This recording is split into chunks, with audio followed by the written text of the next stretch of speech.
Hello everyone, welcome back to my channel allrounder. आज मैं आपके सामने बहुत ही प्यारी स्टोरी लेकर आई हूँ। आशा है कि आपको ज़रूर पसंद आएगी। जो मेरा वीडियो पहली बार देख रहे हैं, मैं उन्हें बता दूँ कि मैं इंग्लिश स्टोरीज़ लेकर आती हूँ, इंग्लिश रीडिंग प्रैक्टिस कराती हूँ, साथ ही वर्ड मीनिंग बताती हूँ जिससे कि आपकी वोकैबुलरी इम्प्रूव हो। साथ ही मैं ट्रांसलेट करके बताती हूँ स्टोरी को हिंदी में, जिससे कि आपको स्टोरी अच्छे से समझ में आए। तो चलिए अब हमारी स्टोरी को स्टार्ट करते हैं। इस स्टोरी का नाम है the wise boy and the merchant. Wise यानी कि बुद्धिमानी या फिर समझदार, बॉय यानी कि लड़का, एंड यानी कि और, मर्चेंट यानी कि व्यापारी। The wise boy and the merchant, समझदार या फिर बुद्धिमानी लड़का और व्यापारी। Once a merchant with his horse carrying 2 sacks of wheat was on his way to the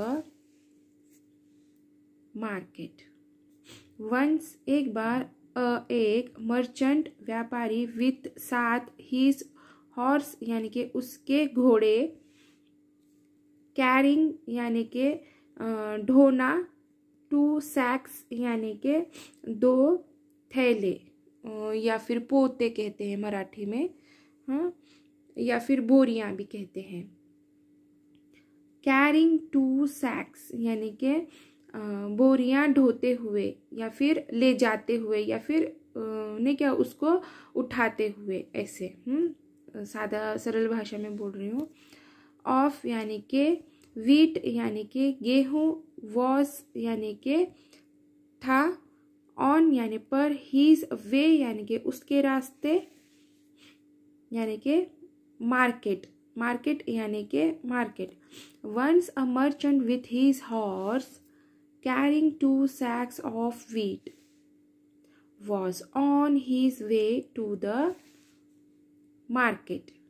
sorry, थोड़ा सा आपको अजीब लग रहा होगा, मैं ऐसे बार बार हटा रही हूँ तो पर क्या करूँ, अगर से नीचे रख रही हूँ तो ज़्यादा दूर हो रहा है और बहुत बारीक बारीक वर्ड्स दिख रहे हैं, और नज़दीक रख रही हूँ तो वर्ड्स बड़े दिख रहे हैं, पर ऐसे मतलब कि वो पूरा मोबाइल में नहीं बैठ पा रहा, जो मैं ये लिखा हुआ है वो बैठ नहीं पा रहा है, इसलिए मुझे बार बार हटाना पड़ रहा है। एक बार एक व्यापारी अपने घोड़े पर 2 बोरी गेहूं लाद कर या फिर ढोकर बाजार जा रहा था। Meanwhile, the merchant got exhausted and decided to take a nap.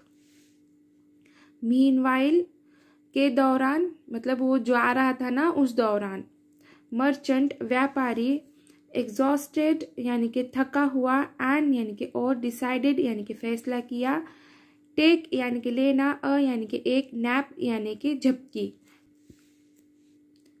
Meanwhile the merchant got exhausted and decided to take a nap. इस बीच या फिर इस दौरान व्यापारी थक गया और उसने झपकी लेने का फैसला किया। When he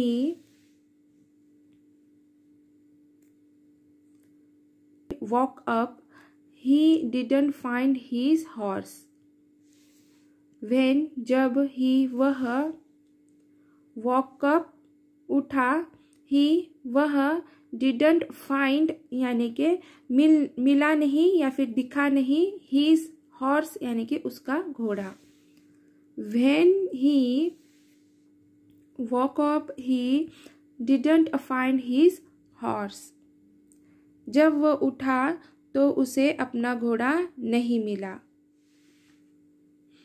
And started searching for it everywhere. And और started शुरू किया, searching ढूंढना, for को, it everywhere हर जगह। And started searching for it everywhere और उसे हर जगह ढूंढने लगा। On the way he met a boy on the way, रास्ते पर, ही वह, मेट मिला, एक बॉय लड़का। On the way he met a boy, रास्ते में उसे एक लड़का मिला। He asked the boy about the horse, he उसने आस्क पूछा, बॉय लड़के, अबाउट के बारे में, द हॉर्स घोड़े के, अबाउट द हॉर्स यानी कि घोड़े के। ही asked the boy about the horse, उसने लड़के से घोड़े के बारे में पूछा। The boy asked, is the horse left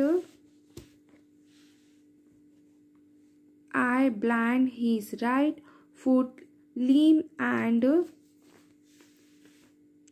the boy asked, लड़के ने पूछा, बॉय यानी लड़का, आस्क यानी कि पूछना। द बॉय आस्क, लड़के ने पूछा, इज है, हॉर्स घोड़ा, अपोस्ट्रोफी एस है, इसका मतलब का की के, यानी कि घोड़े की, लेफ्ट यानी कि दाई, आई यानी कि आँख, ब्लाइंड यानी कि अंधी, हीज यानी कि उसके, राइट फुट यानी कि बायां पैर, लीम यानी कि लंगड़ा। The boy asked, is the horse left eye blind, his right foot lame. लड़के ने पूछा, क्या घोड़े की बाई आँख अंधी है, दायां पैर लंगड़ा है। And is he carrying a load of wheat?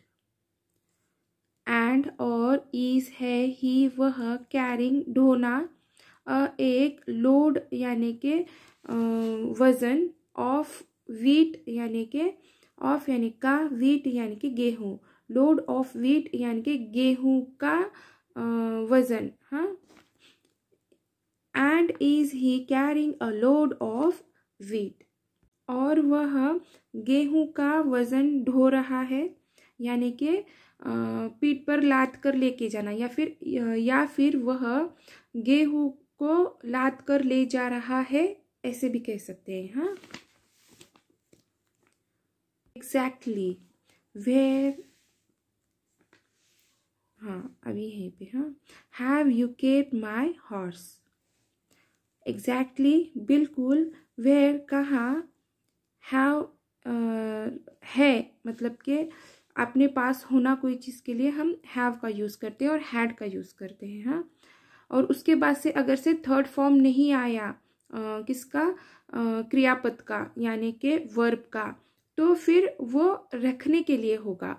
अगर से थर्ड फॉर्म आया तो वो क्या होगा, प्रेजेंट परफेक्ट टेंस हो जाएगा हैव के लिए, और हैड के लिए क्या होगा, पास्ट परफेक्ट टेंस हो जाएगा। केप्ट यानी कि रखना, माई यानी कि मेरा, हॉर्स यानी कि घोड़ा। Exactly where have you kept my horse, बिल्कुल तुमने मेरा घोड़ा कहाँ रखा है।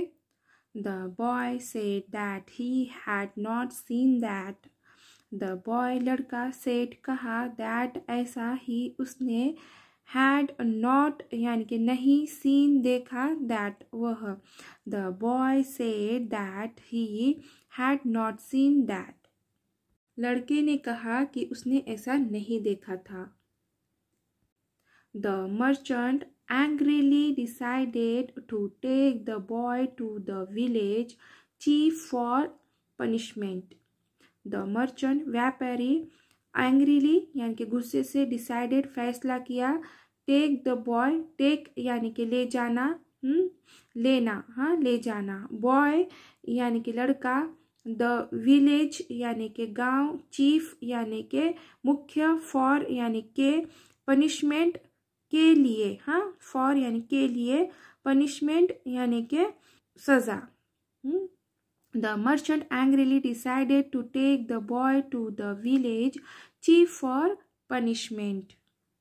व्यापारी ने गुस्से में लड़के को सजा देने के लिए गांव के मुखिया के पास या फिर मुख्य के पास ले जाने का फैसला किया।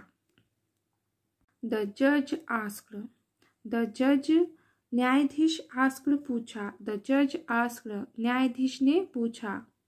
If you had not seen the horse, if यदि, यू आप, हैड नॉट यानी कि नहीं, सीन यानी कि देखा, हॉर्स यानी कि घोड़ा। If you had not seen the horse, यदि आपने घोड़ा नहीं देखा। How could you describe it, how यानी कैसे, कुड यानी कि सके, हाँ सकना, यू यानी कि आप या फिर तुम, डिस्क्राइब यानी कि वर्णन। How could you describe it, उसका वर्णन कैसे कर सकते हो। The boy replied that he guessed by seeing different heavy and light tracks of the horse. The boy लड़का replied जवाब दिया या फिर उत्तर दिया, that यानी कि वह, ही यानी कि उसने, guessed यानी कि अनुमान, by guessed by यानी कि अनुमान लगाया, seeing यानी कि देखकर, different यानी कि अलग अलग, हेवी यानी कि भारी, एंड यानी कि और, लाइट यानी कि हल्के, ट्रैक्स यानी कि पैरों के निशान, ऑफ यानी कि हॉर्स यानी कि घोड़ा। The boy replied that he guessed by seeing different heavy and light tracks of the horse. लड़के ने जवाब दिया या फिर लड़के ने उत्तर दिया कि उसने घोड़े के अलग अलग भारी और हल्के पैरों के निशान देखकर अनुमान लगाया था। And the grass on the right side of the road was eaten, and और ग्रास घास ऑन पर, राइट यानी कि सीधा या फिर बायां, मुझे दायां और बायां में कंफ्यूज होता है। राइट ये बहुत इजी वर्ड है तो आप प्लीज समझ जाइए। साइड यानी कि साइड में, ऑफ यानी कि रोड यानी कि रोड रास्ता, वॉज यानी कि था, ईटन यानी कि खाया हुआ, and the grass on the right side of the road was eaten, और सड़क की राइट साइड की घास खा ली गई थी। But the grass on the left was not, but लेकिन, ग्रास घास, ऑन पर, लेफ्ट यानी कि बायां, वॉज यानी कि थी, नॉट यानी कि नहीं। But the grass on the left was not, अगर से मैंने दायां और बायां बोलने में कंफ्यूज किया है तो प्लीज़ इसे आप इग्नोर कीजिए, आप लेफ्ट और राइट समझ जाइए, क्योंकि मुझे खुद हिंदी के बायां और दायां में कंफ्यूज होता है, राइट और लेफ्ट समझ में आ जाता है, पर हिंदी का बायां और दायां मुझे ज़रा कंफ्यूज होता है, प्लीज़ इसे इग्नोर कीजिए। हाँ, लेकिन लेफ्ट की घास नहीं खाई गई थी। From these facts, he understood that the horse was lame. From these यानी कि इस, facts यानी कि तथ्य, he यानी कि वह, understood यानी कि समझ गया, that यानी कि वह, horse यानी कि घोड़ा, was lame यानी कि लंगड़ा, lame यानी कि लंगड़ा। From these facts, he understood that the horse was lame. इन तथ्यों से वह समझ गया कि घोड़ा लंगड़ा था। And blind in one eye, and the scattered seeds of wheat indicated a horse carrying a load of wheat.